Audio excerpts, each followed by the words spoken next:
Bienvenue dans cette première vidéo qui va vous expliquer le fonctionnement d'Inkscape, qui est un logiciel gratuit, un freeware, qui est installable, comme vous pouvez le voir, sur Linux, Windows, macOS. Donc actuellement, ils sont à la version 0.92, mais moi j'ai installé la version 1, puisque si vous voulez utiliser la version sur Mac, le dernier Mac, il faudra installer la version 1, sinon revenir sur la version 0.92 qui est une version sur laquelle vous pourrez installer et travailler sur les anciens Mac ou PC. Mais là, l'interface n'a aucune différence. Donc, passons sur le logiciel. Donc, vous voyez cette petite montagne ancrée qui est le logo et nous allons directement sur l'interface d'Inkscape une fois que vous l'aurez installé. Inkscape est la version gratuite d'Illustrator, donc vous allez retrouver énormément de choses identiques à Illustrator. Donc la présentation rapide du plan de travail, hein, nous retrouvons la même chose avec la page au milieu.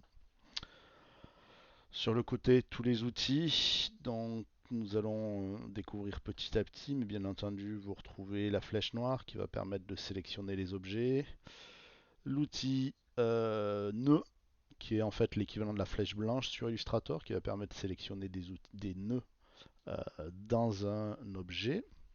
L'outil rectangle, l'outil rond, l'outil étoile, ça c'est un outil pour faire les éléments en 3 dimensions.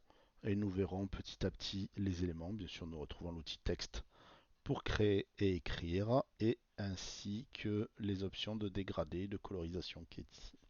La barre de couleur se trouve dessous, puisque vous voyez ici tous les éléments de couleur. Donc je peux déplacer pour sélectionner mes couleurs. En bas ici nous retrouvons le fond et le contour comme dans Illustrator qui se situe généralement ici. Ceci reculera tout en bas avec l'opacité qui est là. Le zoom qui permet de grandir ou réduire. J'ai simplement appuyé sur la touche moins ou plus pour pouvoir agrandir, hein. Et les côtés, à l'opposé des outils, vous trouvez ici les options, ce qu'on appelle d'aimantation. Nous verrons plus tard, c'est pour vraiment être précis, ce qui va permettre de démonter les nœuds, démonter les boîtes, enfin on verra ça petit à petit. Et tout en haut, on retrouve la barre de spécification qui se situe ici, qui bouge suivant les outils que j'utilise. Et ici, nous avons des éléments d'agrandissement et de réduction, c'est-à-dire si j'ai un filet de 1 point, qu'est-ce qui se passe quand je l'agrandis ou quand je le réduis? Est-ce qu'il garde les proportionnalités? Est-ce qu'il garde sa taille, etc., etc. Nous verrons ça petit à petit. Et en haut et au-dessus, nous avons aussi des menus qui permettent d'exporter, de couper, de coller, de zoomer sur le dessin que vous découvrirez au fur et à mesure. Donc l'interface est assez similaire à celle d'Illustrator. Nous trouvons aussi sur le côté, enfin tout en haut, pardon, le chemin. Donc on verra cet élément qui est spécifique à Inkscape, qui est une fusion du Pathfinder, d'Illustrator et des effets que l'on peut modifier sur les tracés que l'on a effectués.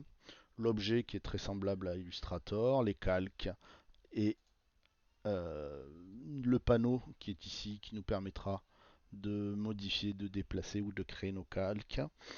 Pareillement pour l'outil dégradé, quand je vais double-cliquer ici, je vais avoir l'option dégradé qui va apparaître, qui va me permettre de créer des dégradés tout simplement, dans lequel je vais pouvoir modifier mes couleurs. Donc, par exemple, un élément très simple, là, et puis ici, je vais pouvoir gérer petit à petit mes éléments, modifier, déplacer, en créer des supplémentaires. Vous avez le même élément ici qui va vous permettre, comme dans Illustrator, de modifier, déplacer, dupliquer tous vos nœuds ou points d'ancrage suivant comment vous les appelez.